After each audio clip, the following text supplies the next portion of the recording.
In these difficult times, I noticed here in our province that many are trying to survive, by doing a lot of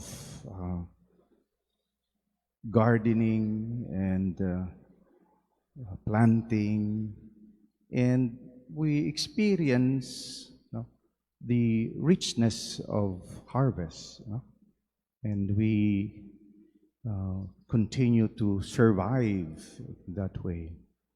This ordinariness that we do in life is what Jesus used to explain that there is more than simply receiving the harvest, that there is the mystery beyond the harvest.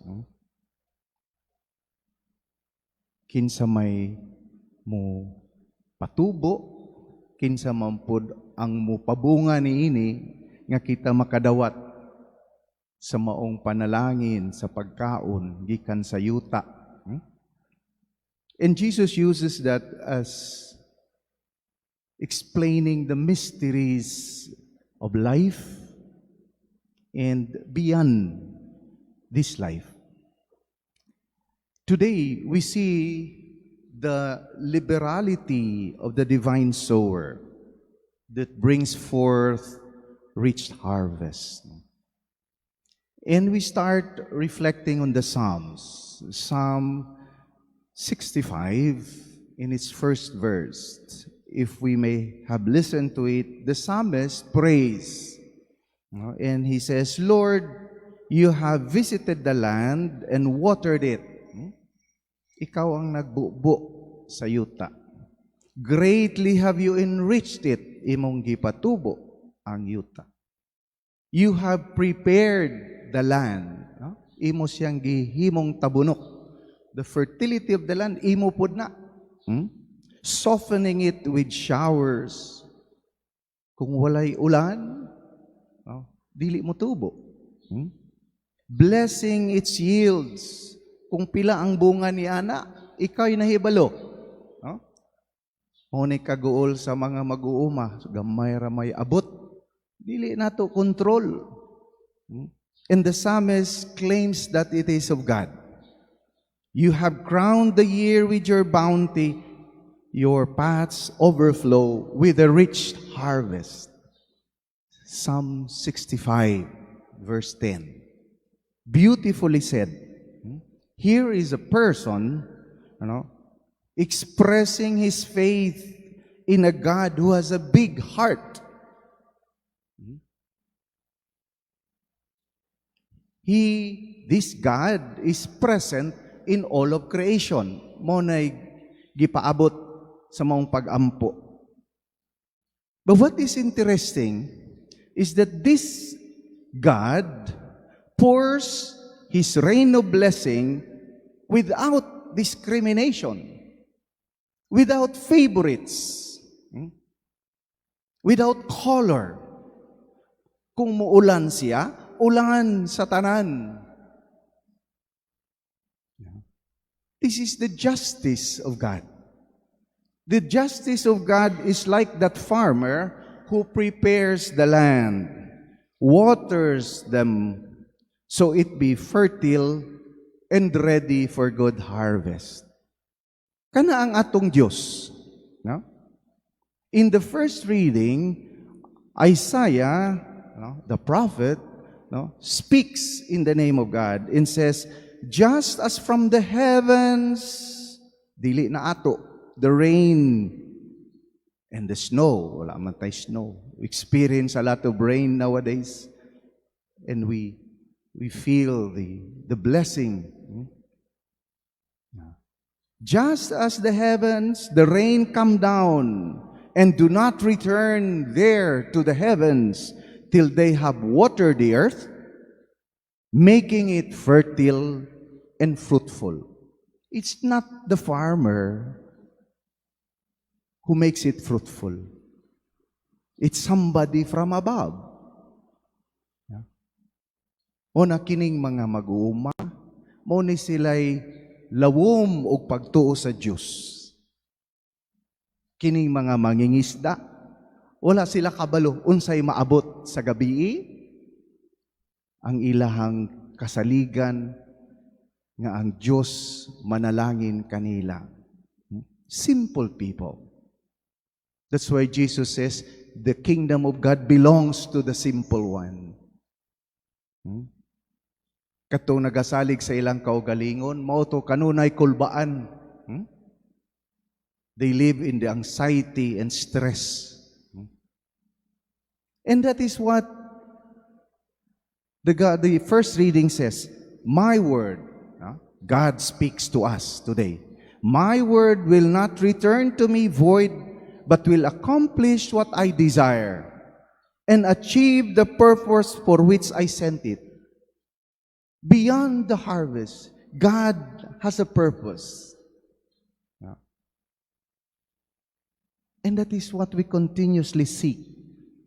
Seek the kingdom of God. What is the purpose of God for you?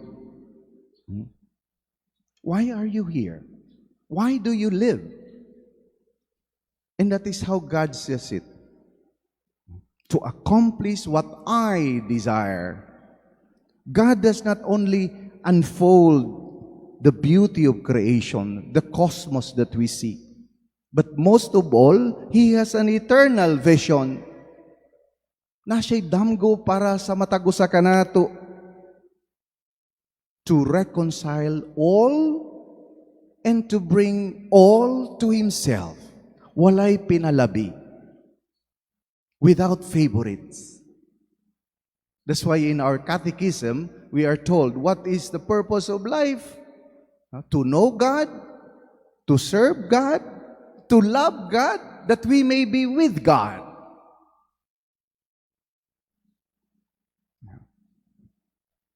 This is the perfect justice for all. And for us who believe, this is what we welcome as the seed planted upon us. Outside of this, it belongs to the evil one. And the gospel parable now makes sense. No? God, in the parable of Jesus, is that sower who spreads his seed, who spreads upon the earth the blessing of this seed.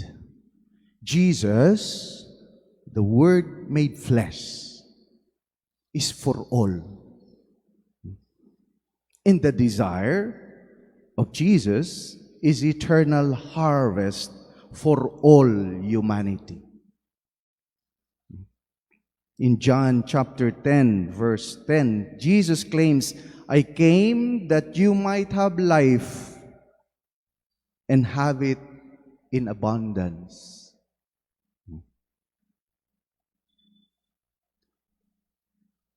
Even yet we are enemies of God because of our sinfulness.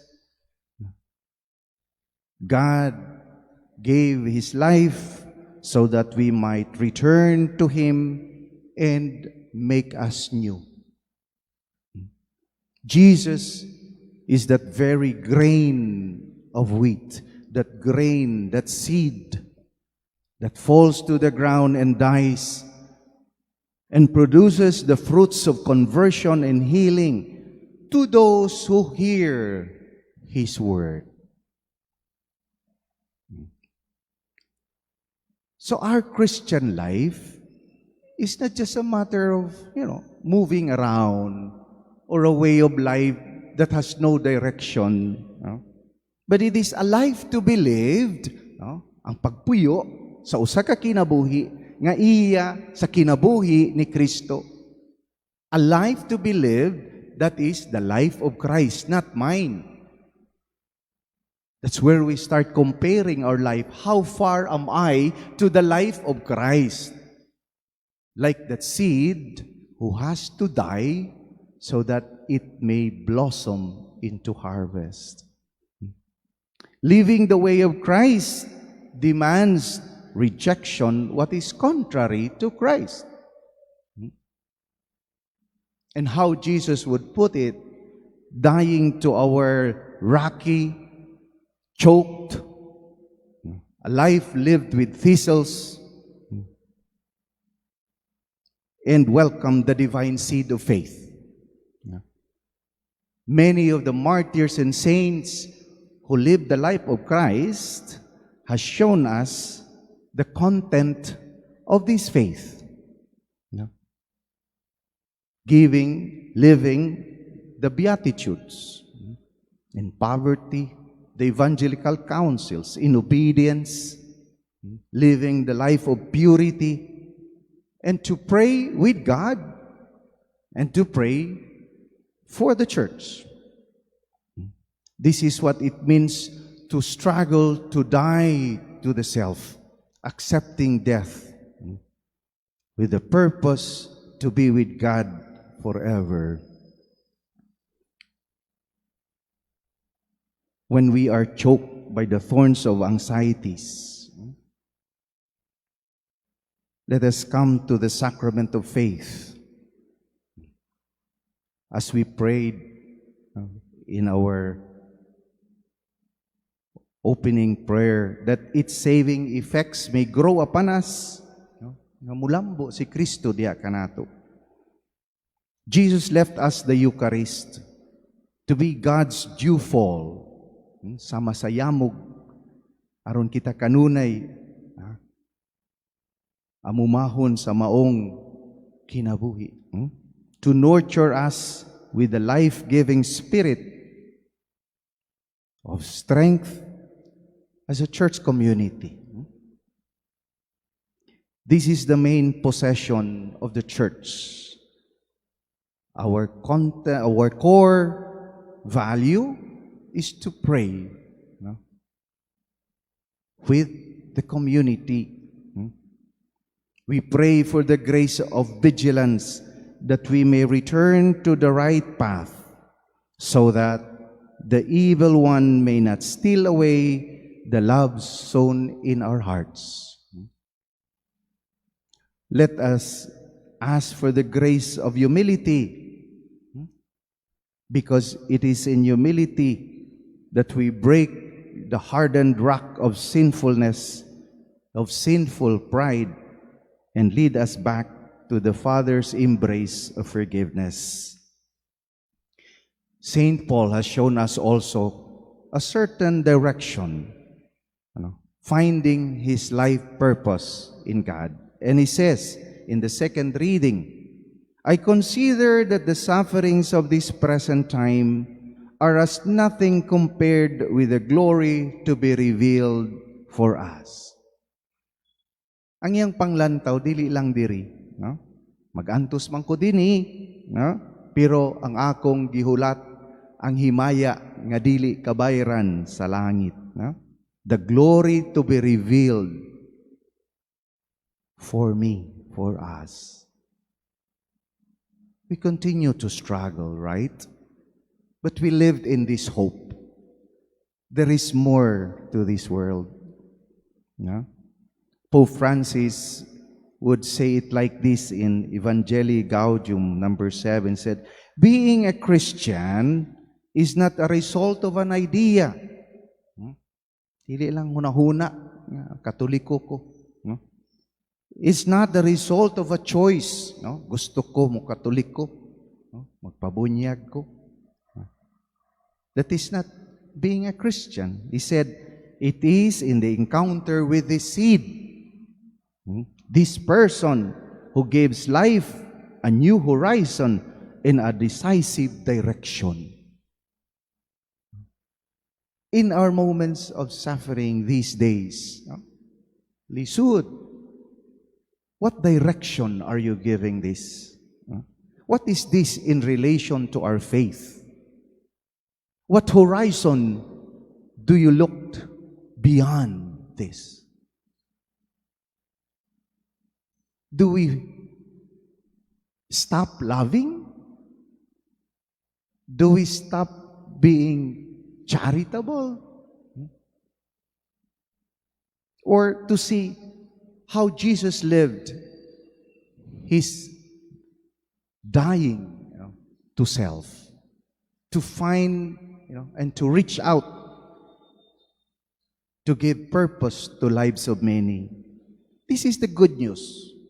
The good news we hold on today is that God will achieve His end, for which He sows His life-giving Spirit in us, in all of creation. Mahimo kitang sama sa maong liso sa paglaom, liso sa Diyos nga magmabungahon. Because God, for sure, will do His part. And St. Paul says, we know that all creation is groaning in labor pains even until now. No? We may not have all the answers. We might not have all the pleasures. But the struggle of making creation journey to perfection, that holiness that we desire. And we are gifted with that. In baptism, we receive the light of truth, enlightened by the Word, that we may not go astray. May we walk in this right path, guided with the eyes of faith and ears intently obedient to the Word of God, believing and for sure God will accomplish His purpose for all of us, bringing us to His kingdom with a fruitful harvest. Let us give thanks to this God who is so generous as a sower, and for us to be those seeds spreading the rich harvest for His kingdom. Amen.